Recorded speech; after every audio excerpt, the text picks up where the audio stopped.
గజం కేవలం 500 రూపాయలతో 1210 గజాల భూమి కేవలం 6 లక్షలు మాత్రమే. మేము ఎవరి దగ్గర బానిసత్వంగా ఉండలేదు. మీ దగ్గర ఏ బానిస బతుకు బతికారు కదా సార్. 10 సంవత్సరాలు తెలంగాణ ప్రజలందరూ బానిస బతుకుని తెంచుకొని వచ్చారు. హరీష్ అన్న, మీరు 10 సంవత్సరాల పాటు మంత్రిగా చేశారు. దయచేసి ఆత్మసాక్షిగా గుండె మీద చేసుకొని చెప్పండి. మీరు నిజం చెప్పండి. ప్రభుత్వం రేవంత్ రెడ్డి గారు అద్భుతంగా చేస్తున్నారా, చేయట్లేదా? పరిపాలన బాగుందా లేదా? మీరు మనస్సాక్షి మీరు క్వశ్చన్ చేసుకొని మీరు మాట్లాడండి. ప్రతిరోజు ఏదో విమర్శించాలి. ఎందుకు ఇస్తారు సార్ మీకు ఎంపీ సీట్లు? ఒక్క సీటు కూడా టీఆర్ఎస్ గెలవు, బీఆర్ఎస్ గెలవదు. ఈసారి నేను చెప్తున్నా, రాసుకోండి. ఒక్క సీటు కూడా గెలవదు. రండి, మీ ఓడిపోయిన మంత్రులు అందరూ వచ్చి, మీరందరూ వచ్చి, మీకు దమ్ముంటే అందరూ వచ్చి ఒక్కొక్క పార్లమెంట్ లో పోటీ చేయండి. అందరూ రండి, ఎంతమంది గెలుస్తారు చూద్దాం. ఒక్కడు ప్రజలు కోరుకుంటున్నారు కాంగ్రెస్ ప్రభుత్వాన్ని. ఈ రోజు ఢిల్లీలో ప్రతిపక్షంలో ఉన్నాం, రేపు అధికార పక్షంలోకి రాబోతున్నాం. ఢిల్లీలో కూడా మేము ఏం చేస్తారు సార్? మీరు టీఆర్ఎస్ ఎంపీలు గెలిచి ఏం చేస్తారు సార్? అక్కడ ఏం చేస్తారు సార్? ఈ 10 ఏళ్ళు ఎందుకు పోలేదు సార్? ఈ 10 ఏళ్ళు హైదరాబాద్ ఢిల్లీ ఫ్లైట్లు బంద్ అయినాయా? ఈ 10 సంవత్సరాలు హైదరాబాద్ ఢిల్లీకి ఫ్లైట్లు లేవా? ట్రాన్స్పోర్ట్ అయినా అయిపోయిందా? ఈ 30 రోజు నుంచే ట్రాన్స్పోర్ట్ వచ్చిందా? మీ ముఖ్యమంత్రి గారు ఎన్నిసార్లు కలిచారు సార్? రాష్ట్రపతి వస్తే, ప్రధానమంత్రి వస్తేనే స్వాగతం పలకటానికి కూడా వెళ్ళని ముఖ్యమంత్రి గారు సార్ మీది. అది మీది.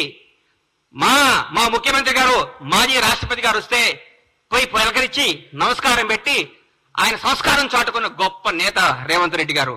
రేవంత్ రెడ్డి గారు యువకుడు, ఉత్సాహవంతుడు, ప్రజల కోసమే, ప్రజా శ్రేయస్సు కోసమే, ప్రజల భాగవతుల కోసమే, తెలంగాణ ప్రజల కోసం పోరాడుతున్న వ్యక్తి ముఖ్యమంత్రి గారు.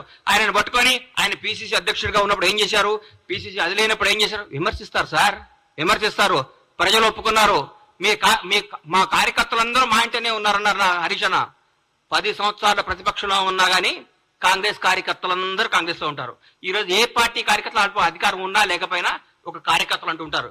బీజేపీ కార్యకర్తలు బీజేపీతో ఉంటారు, సిపిఎం వాళ్ళు సిపిఎంతో ఉంటారు, సిపిఐ వాళ్ళు సిపిఐతో ఉంటారు. ఏ పార్టీ కార్యకర్తలు ఆ పార్టీలో ఉంటారు. కార్యకర్తలు ఎక్కడికి పోరు. కానీ జనం మాత్రం ఈ రోజు కాంగ్రెస్ పార్టీ వెనకాల ఉన్నారు. కాంగ్రెస్ పార్టీ అభివృద్ధి వైపు ఉన్నారు. కాంగ్రెస్ పార్టీ మంచి పరిపాలన కోసం ఉన్నారు. కాంగ్రెస్ పార్టీ చేస్తున్న అభివృద్ధి వైపు ఉన్నారు.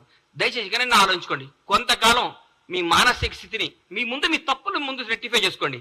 అప్పుడే 30 రోజులు అవ్వగానే తట్టుగా ఇవాళ చెప్తున్నా, రాష్ట్రానికి 2వ ముఖ్యమంత్రి రేవంత్ రెడ్డి గారు రాబోయే ఎన్ని తరాలు ఉంటారో, ఎన్ని రోజులు ఆయన పేరు గుర్తుంటుందో మీరు గుర్తుపెట్టుకోండి. నేను చెప్తున్నా, కాంగ్రెస్ ప్రభుత్వం ఈ రోజు అందరికీ అందుబాటులో ఉంది.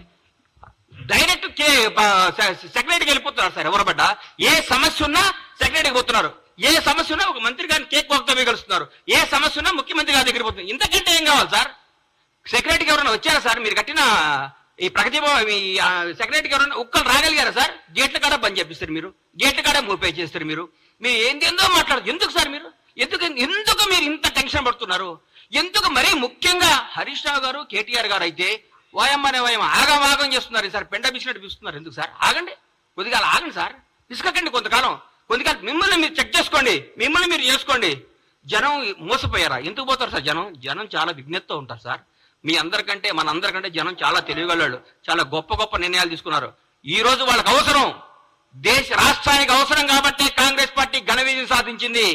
రాష్ట్ర ప్రజలందరూ కోరుకుంటున్నారు కాబట్టి కాంగ్రెస్ పార్టీ అద్భుతంగా పరిపాలిస్తుంది. రాష్ట్ర ప్రజలందరూ ఆనందపడుతున్నారు ముఖ్యమంత్రి గారిని, కాంగ్రెస్ మంత్రివర్గాన్ని చూసి. ప్రతి ఒక్క మంత్రి ఒక హోదాతో, స్వతంత్ర హోదాతో ధైర్యంగా దమ్ముగా పరిపాలిస్తున్నారు.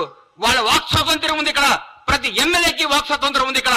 ప్రతి నాయకుడికి వాక్ స్వాతంత్రం ఉంది. ఎవరైనా మాట్లాడచ్చు. మీ దగ్గర మాట్లాడాలంటే ఏమవుతుందో నాయన, ఉన్న ఉద్యోగం పోతుందని భయం. మీ ముఖ్యమంత్రి గారు ప్రెస్ మీట్ పెడితే పక్కన ఒక దళిత మంత్రి గారు కూర్చుంటేనే ఎల్లగొట్టిరు.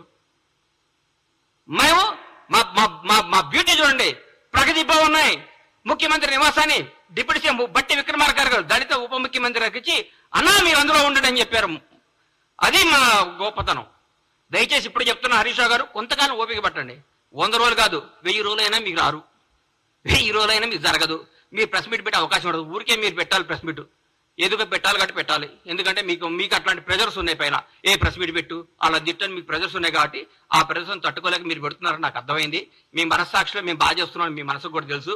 మీరందరూ మా ముఖ్యమంత్రి గారిని, మా ప్రభుత్వాన్ని మెచ్చుకొని మమ్మల్ని ప్రోత్సహించి ప్రజలకు మంచి చేద్దాం, ప్రజలకు అద్భుతాలు చేద్దాం, ప్రజలకు ఫలాలు అందిద్దాం. కానీ మా 6 గ్యారెంటీలు అమలవుతాయి. మా 6 గ్యారెంటీలు అందరికీ వస్తాయి. 100 రోజుల తర్వాత ముఖ్యమంత్రి గారు, మా కాంగ్రెస్ ప్రభుత్వం చెప్పినట్టు, మా రాహుల్ గాంధీ గారు చెప్పినట్టు, మా ప్రభుత్వం చెప్పిన అన్ని కార్యక్రమాలు అమలు చేస్తాం. మీలాగా అబద్ధాలు చెప్పం, మోసాలు చేయం, తప్పులు చేయం, బంధుప్రీతి లేదు, రాగద్వేషాలు లేవు, నిజాయితీ పాలన ఉంది. మీరందరూ కొద్దిగా ఓపిక పట్టాలని మనస్ఫూర్తిగా కోరుకుంటూ సెలవు తీసుకుంటున్నాను. Thank you.